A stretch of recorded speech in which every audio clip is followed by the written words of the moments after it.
ay, nakalimutan ko na, no? Teacher sa CSA, grade 3 teacher sa CSA. And our kuya tonight, siya ang head ng Leave Pure movement. Narinig niyo na ba yung Leave Pure? Sino ang patid ng Leave Pure conference last July? Yan.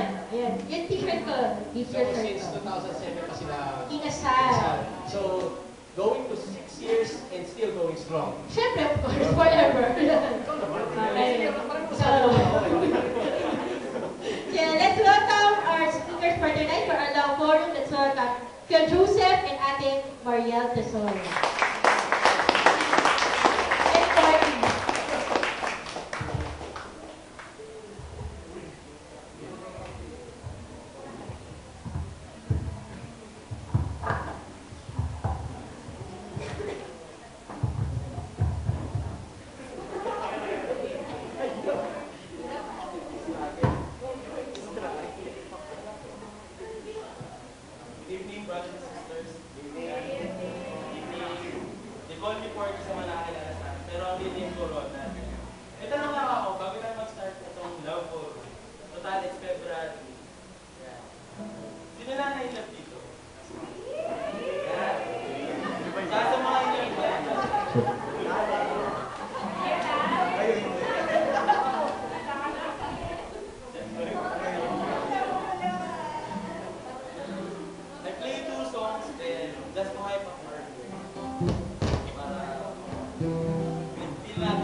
At sabihin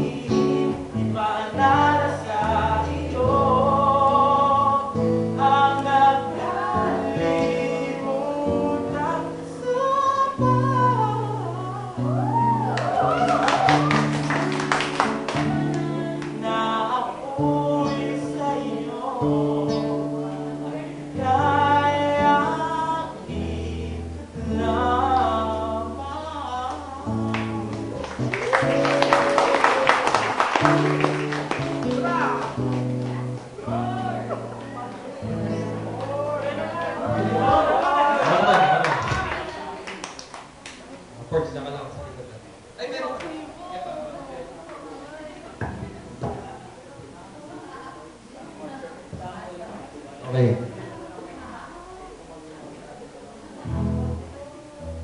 Huwag ka nang alis dyan. Si Porky ang personal guitarist ko.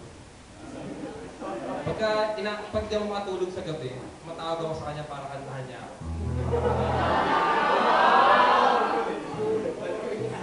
Galing kumanta, di ba? Galing. Huwag niya lang tignan. Gano'n maganda. Hindi, di ba? Di ba mas maganda kung pakikinggan mo, di ba? Sige. Mamaya, di ko paalisin dyan si... Actually, pangalan niya talaga Ronald. Hindi ko siya papaalisin dyan kasi para mas maging exciting tong gabing to, medyo magkakantahan tayo. Okay lang? Okay lang. Yung excited ba kayo sa topic niyo? Yes! Excited, ha? Sino dito na in love na? Eh? Kung nahiya kayo, gumano na lang kayo. Sige. Pero bagay pakilala muna ako sa inyo. Pangalan ko Joseph Tesoro. I'm a full-time mission worker for Couples for Christ. I've been a full-time worker since 2002. So, this is my 11th year. Tapos, mamaya magkwento. Sige na, kwento ko na yung love story namin. Yung kasama ko nandito siya. Ayan siya. Kahit ano naman. Tayo ka. Ganda, di ba? Pag nakikita ko siya, naisip ko palagi. Nakita niyo naman yung mukha ko di ba? Hindi ako guwapo Cute lang ako. Pero pag nandito kasama ko, grabe Lord, mahal na mahal mo talaga ako. Naka-jackpot ako. Sabi niya.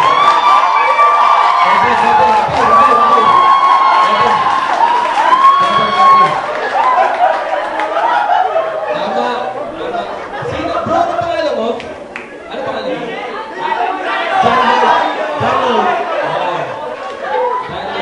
Sige.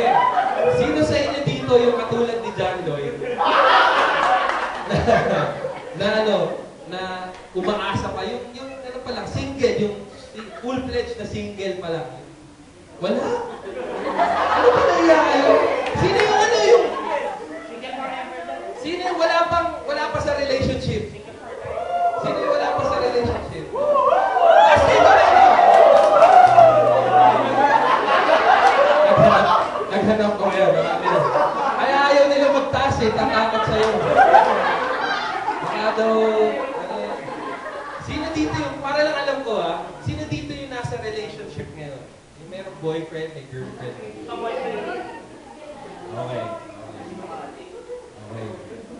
Wala naman dito magpapare, saka magmamadre, wala. Ikaw, si Ben. Mamaya pag-usapan natin yan. Pero anyway, yun yung asawa ko. We've been married for the past 6 years now. Pinasal kami noong January 11, 2007. Pero bago yun, we were full-time workers. We were both full-time workers. We've been serving the Lord. Una, brothers and sisters muna. Serve together. Ganyan. Tapos, isang araw nagising ko, parang iba na yung tingin ko sa kanya.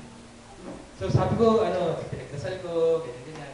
Tapos we became boyfriend and girlfriend noong 04. Diba? 04. Tapos nag-mission siya ng 05. Tapos nung 1 year siyang nawala sa Pilipinas, nag-mission siya abroad.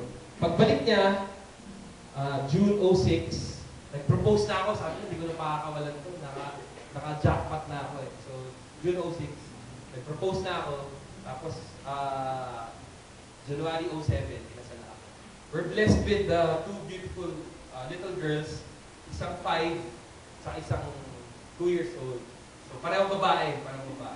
So, yun lang pa ko. Hindi, ngayong gabi, pag-usapan natin, kanina pa sinasabi dito, tapos may mga hearts, tapos may mga love song, meron pang, nung pagpasok ko kanina dito, akala ko nasa high school ako. JS prom. Akala ko JS prom niya May ganyan. Kulang na lang yung mga pen paper na pababang gano'n.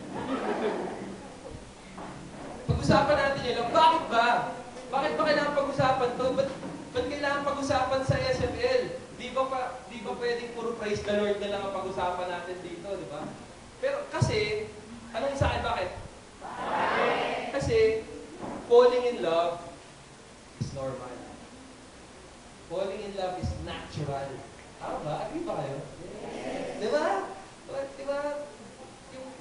Kaya kailangan pag-usapan.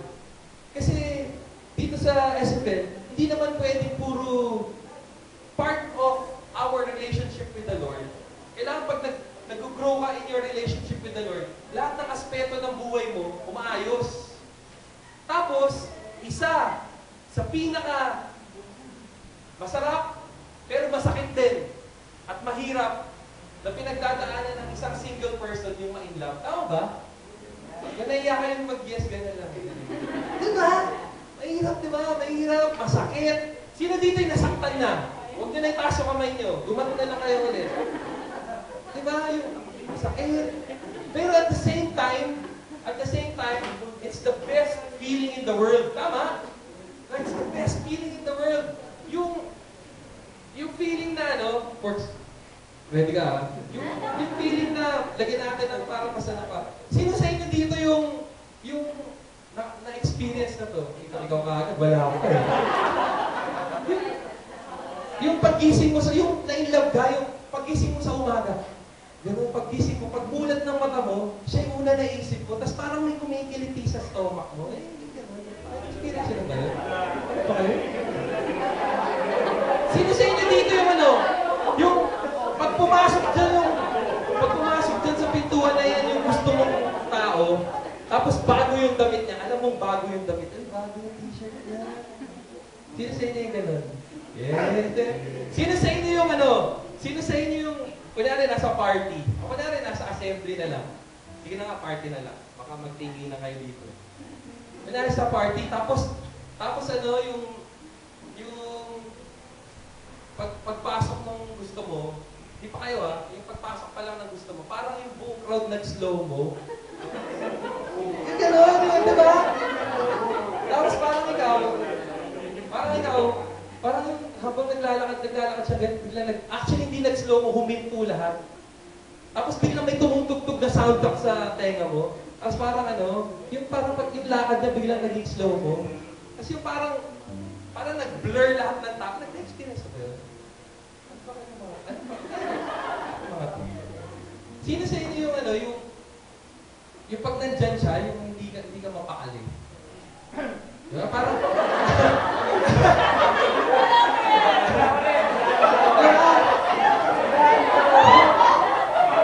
Galing-galing mo magsalita, pero pag nandyan na siya, nauutal ka na. Diba? Yung pag... Diba? Yung gano'n. Tapos lahat ng tugtog sa radyo, parang nakaka-relate. Uy, kanta namin yan.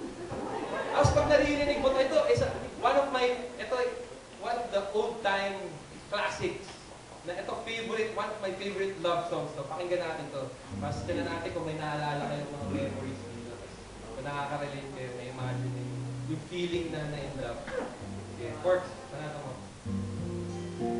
Pakinggan na si Roland.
yan yung favorite song ko. Ito. Pakinggan na natin. Mabilis na.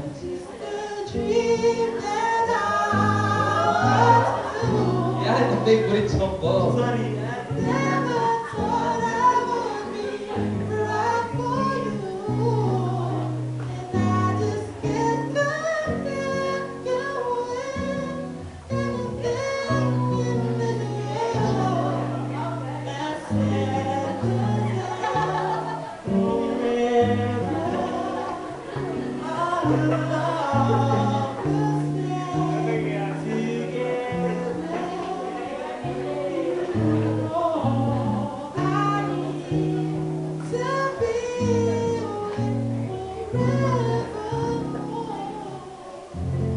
Wala natin. Diba? Yung, pag nakakarinig ka ng mga ganyan, it reminds you of yung, masarap talaga ma-in-love. Tama ba? Masarap ma-in-love. Masarap yung feeling. Masarap ma-feel yung feeling ng in love ka. Tama? Everybody can relate to that. You know why? Because falling in love is normal. It's part of life. Part of life. Kasama yan. Actually, kaya maraming inspired, kaya dito sa SFL, kailangan natin pag-usapan. Kasi falling in love is the best thing that can ever happen to you. It's the best thing that can ever happen to you. But at the same time, if not handled well, it can either make you or break you. Diba? Para dun sa mga tinanong ko kanina, sino na yung nasaktan? Sino na yung... Marami. Diba? Marami ng... Siguro, for some of you, you've experienced being hurt before. For the men, some of you guys have experienced being rejected before. Diba? Masakit eh. Masakit. Although hindi ko alam yung feeling na yan. Kasi never pa ako nabasa sa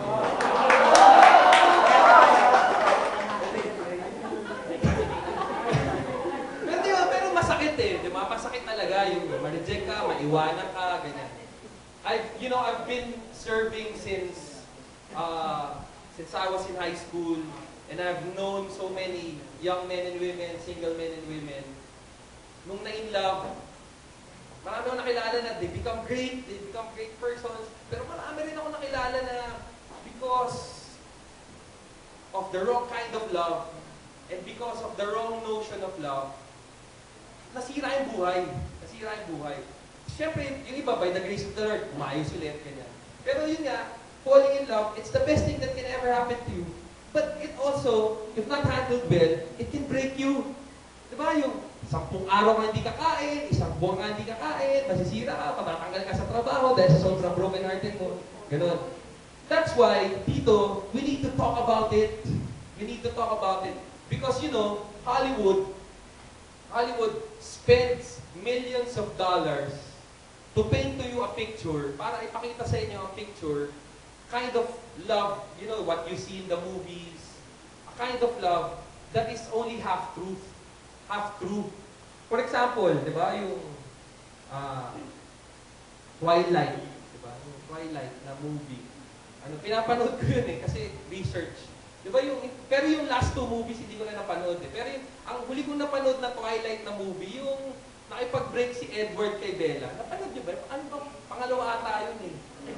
Di ba yung nakipag-break si Edward kay Bella, di ba na-devastate siya? Tapos nakaupo lang siya sa room niya mga 3 buwan, tapos umikot lang na umikot yung camera. Naalala niyo ba? Umikot lang na umikot yung camera. Tapos parang 3 buwan, di gumalaw yung mundo niya. Tapos the next scene, in the next few scenes, di ba, lumabas sila, nagmotor sila ni ang pangalan nun? Motor sila ni Jacob, di ba? Hollywood paints a picture of love as like that, di ba? Pag na-broken hearted ka, pwedeng masira yung mundo mo. Tapos the next guy that comes to you, you can just go ahead and run with him. Ang nakakatawa dun sa scene, di ba na-disgrasya si Di ba na-disgrasya si Bella na nasugatan? Sa lahat ba naman ng ipangpupuna sa dugo, ba't kailangan t-shirt pa? Di ba yung nagubad ng t-shirt? Wala ka bang panyo, pare? Di ba yung kailangan pa ipakita yung arms na malaki? Di ba? In any given normal situation, would you do that? Di ba? Gagawin mo ba yun? May nasugatan na tao, ito, pangpunas mo. Di ba? Weird! So, nung pinapanood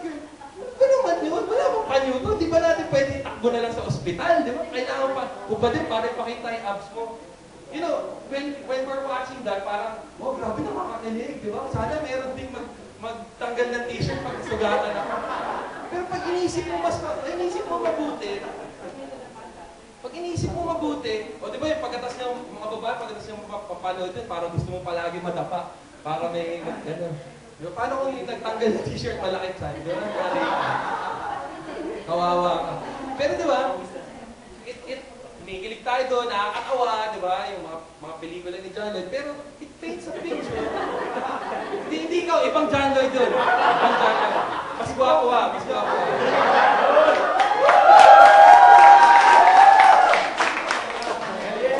Pero yun nga, di ba yung it paints a picture in our minds. It dinidikdik sa utak natin na pwedeng ganun. That love is like that. Love is just like a fairy tale that you can just run off with the first Prince Charming, pogi, magubad ng damit na six-pack abs sa'yo, di ba? Magpakita sa'yo. Or you can just run off with a girl na dumaan dyan, mahabang buhok. Grabe, bagong ribbon siya, ang bango. You know, parang okay, tayo na. You know, it's so ingrained in our culture, and it's so ingrained in what we see every day. Akala natin, yun ang totoo. Diba? Yun ang totoo. Akala natin, yun ang definition natin ng love. Ang definition natin ng love, basta it feels good, pag kinikilig ako, okay na yun. This must be love. But tonight, I'll spend, wala akong isi-spend to tell you, kami mag-asawa, because this is our mission, to tell single men and women like you, what true love is, to spare you of course, there will always be heartache. There will always be pain. But to share to you what true love is, that there's a truth that exists, na merong true love. At pwede natin ma-experience. Tapos pwede rin tayo magbigay ng true love. Nakuha niya ba yung sinasabi ko? But first, that I want you to remember, I want you to remember all this. Falling in love is normal. It's part of life. Bakit? Because you are created by God, and God is love. In your makeup, yung pagkatao nyo, you're created out of love. Ginawa kayo mula sa pagmamahal. Kaya, there's an innate, in your nature, there's an aching in your heart. Merong, ano ba aching sa Tagalog? Merong, hindi kita parang merong, panaghoy. Yun ang best eh. Merong panaghoy yung puso ko that you long for love. You long. Aching na lang. Pero, intindihan niyo naman, tinatagalog ko pa, lalo kayo nalito eh. Merong aching in your heart. There's a hunger. There you go. There's a hunger in your heart that you long for love. Tandaan yan, you long for love. Tanggalin muna natin, isang tabi natin yung romantic love. Kaya nung bata pa kayo, di ba, nung elementary, high school, di ba, you want to belong. Di ba, you want to belong to a group. Gusto mo masama sa barkada because you want to experience love. Hindi pa natin naiintindihan yan, basta gusto mo lang. Paglabas ko, gusto ko may kalaro ako. Di ba? Gusto ko may kalaro ako. Kasi merong aching in your heart na dapat mabelong ako sa grupo kasi gusto ko maka-experience ng pagmamahal. Tapos gusto ko magbigay din ako ng pagmamahal. Bakit? Because you are created out of love. Ganun tayo ginawa ng Diyos. Ganun tayo ginawa ng Diyos. Kasama yun. You can check it out sa Catechism of the Catholic Church, number 58. It's stated there. We're created out of love because God is love. Kaya may hunger ka magmahal. Kaya rin kaya gusto mo magmahal, kasi gusto mo rin magmahal. Set aside yung romantic love, di ba? Sa pamilya, di ba? You want to belong. Gusto mo ma-experience yung pagmamahal sa pamilya mo. Kaya sa pamilya mo, automatic din na nagmamahal ka. Bibigay kang regalo, pagka-Pasko, ganyan. Sa mga kaibigan, ganun din. Kaya, kasama dun yung romantic love. Kasama dun yung romantic love. Now, yun yung first na-establish na natin yung pagmamahal, part of life. It's a normal thing. That's why we need to talk about it. But, what happens is, because what I told you, media distorts it, the world distorts what true love is. We fall in love for the wrong reasons. Sino dito na in love na? Ha? Siyempre, walang magsasagot. Bakit kaya? Ako pa rin. Asa ko kamay. Anyway, we fall in love for the wrong reasons. Mamaya pag-usapan natin yung what true love is, tas ano pa talaga. Tas mamaya, magbibigay kami ng mga practical tips. Para dun sa mga wala pang boyfriend, girlfriend, bibigay kami ng tips how to prepare yourself. Para dun sa may mga girlfriend na, bibigay kami tips how to handle your relationship para mas pero pag-usapan muna natin to. We fall in love for the wrong reasons. Ano ba yung minsan maraming tao are in love with the notion of falling in love. Diba? Maraming tao in love with love. Yung in love ka dun sa notion na kinikilig ka. Diba? Yung, grabe. In love ka dun sa may ka-holding hands ka. No matter who it is, basta gusto mo may ka-holding hands ka lang. Diba? Or in love ka sa notion na pag Valentine's Day, dapat may magbibigay sa yung bulaklak, chocolates, gano'n. A lot of people are in love with the notion of being in love. Yung in love with love. Kaya, kahit konting bola lang, sige na, okay na. Pakitaan ka lang ng maganda, di ba? Yung mga lalaki, ito, bibistoyin ko sila sa inyo. Ganito style niya mga yan. Ang style niya mga yan, pagliligawan kayo, papakitaan ka ng maganda. Poging-pogi, di ba? Pabubuksan ka ng pintuan, ganyan. I-date ka sa Jollibee. Kasi pag naging kayo, nasa karinderya ka na lang. Diba? Sa Jollibee, ganyan. Kaya pag maraming na swing, maraming na, parang, wow, grabe. Grabe, nakakakilig siya. Diba? Pag tatawagan ka niya sa telepono, pag unlicall siya, tapos sila, uy, kumain ka na ba? Sabi sa'yo, uy, sabay natin ibaba. Baba mo na! Dito na! Hindi, sabihin natin. 1, 2, 3. Di mo pa yung binababa. So the first, pag nangyari yun, parang a lot of us, kahit yung mga lalaki, ganito rin tayo, a lot of men are just in love with the concept of being in love. Kailangan lang may girlfriend ako eh. Kailangan lang may boyfriend ako ngayon. Hindi pwede. Hindi pwedeng wala. Hindi pwedeng wala. Kaya, what happens is, you jump from one relationship to another. Pag may nakita ka ng parang pangit dun sa tao yun, ay, ako na dito. Ganito pala to. Ganito pala kumain to. Palagi nagkakamay. Hindi pala nagkukutsara tinidor to. Pababaeng tao.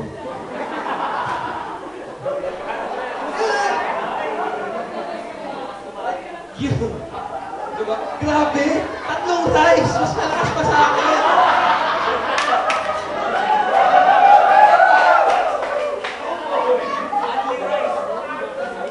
Kaya pala lagi kami sa mga inasal, gusto niya kami kumain. Pero eat all yung kanin. Diba? Kaya pag the first negative thing that you see, ayaw mo na. Ayaw mo na. Kasi hindi mo naman mahal yung tao eh. Mahal mo yung notion ng love. Nakuha niyo ba? Experience ba yan?